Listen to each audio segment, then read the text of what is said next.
Tales of the Caballos by William H. White. Part 4, Chapter 4, Carlotta's Crown. Not many are familiar with this tale and how it intertwines with the Caballo Mountains, but like all the stories in this book, it is based on fact and credible witnesses. Carlotta's crown is no different from so many tales, except that it involves Mexico, Napoleon, and Maximilian. At the time when the French forces under the Emperor Napoleon were rampaging through Europe, Napoleon decided to extend his influence into the New World. Deep down in his guts, he knew that eventually he would rule the world, so why not jumpstart the process in Mexico? To this end, Napoleon installed Maximilian of Austria and his wife Carlotta as the king and queen of Mexico. To ensure this end, Napoleon left a formidable army in Mexico City. Maximilian and Carlotta moved into the imperial palaces in Mexico City and made themselves at home. There were once again Europeans dictating to the Mexican people. The Mexicans hated it, but felt that at the time that nothing could be done about it. And so it was, until the time came when the war in Europe started going bad for Napoleon. As you may have expected, Napoleon promptly withdrew his troops, who were desperately needed elsewhere.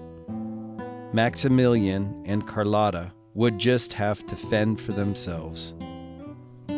Those of you who think that the French's habit of abandoning their troops and friends is something new should consider that it was done in the time of Napoleon also. Just as in Algiers in Vietnam, where the French later were to leave their troops to die, so in like manner did Napoleon leave these people to the wrath of the Mexicans. Only the palace guard was left to defend the Maximilians. How utterly French, how utterly hopeless.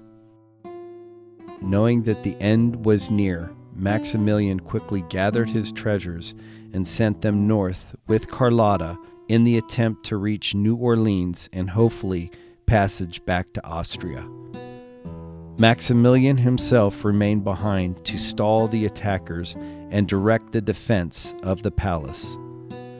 On what was to become the Mexican Independence Day, Cinco de Mayo, or the 5th of May, the attackers successfully stormed the palace and Maximilian was put to death. This ended once and for all the European intervention in Mexico. Meanwhile, Carlotta was safely on her way when disaster struck at a place now known as Castle Rock, Texas. There, her small party was attacked by a well-coordinated force of Apache Indians. Only Carlotta herself managed to escape the massacre. Carlotta eventually appeared in Yuma, Arizona, a seaport at the time, and was given a pauper's passage back to Europe. She lived out her days in seclusion and died of old age in Austria. Maximilian's treasure was split up among the chiefs, one of whom happened to be the famous Apache chief Victorio. Victorio had no real use for this booty, so he took it to what is now known as White Sands, New Mexico. There was a place there that was to become known as Victorio Peak.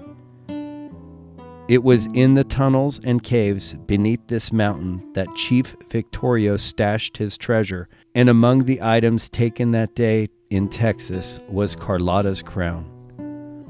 Here it remained until our famous treasure hunter, Doc Noss, appeared on the scene with information gleaned from under the dead hand of Padre LaRue. I have seen photographs of this crown. It has over 200 diamonds and 2 large pigeon blood rubies on it. It is quite spectacular, even in photograph. This photograph was taken by Ova Noss, Doc's wife at the time, and was in possession of Jerry Cheatham, Ova's grandson. Doc Noss brought the crown back to Hot Springs, New Mexico, and left it in his house.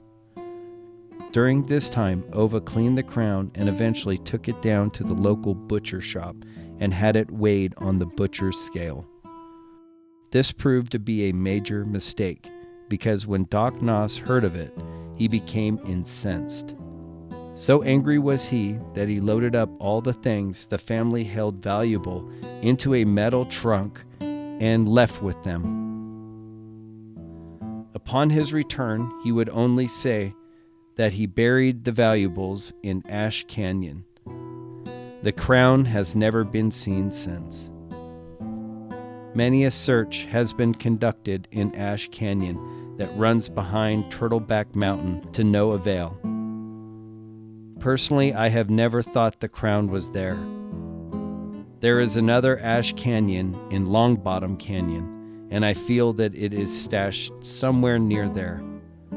I feel that the crown is on or in the mountain somewhere. It, like so many other treasures out there, are waiting for the right one to come along and claim their prize. So put on your good hiking boots, stow some trail mix in your backpack, and take a lot of water and a quality metal detector and get to work. Carlotta's crown is out there waiting for someone, and it may be you. The end. Up next is Part 4, Chapter 5, Crystal Cave.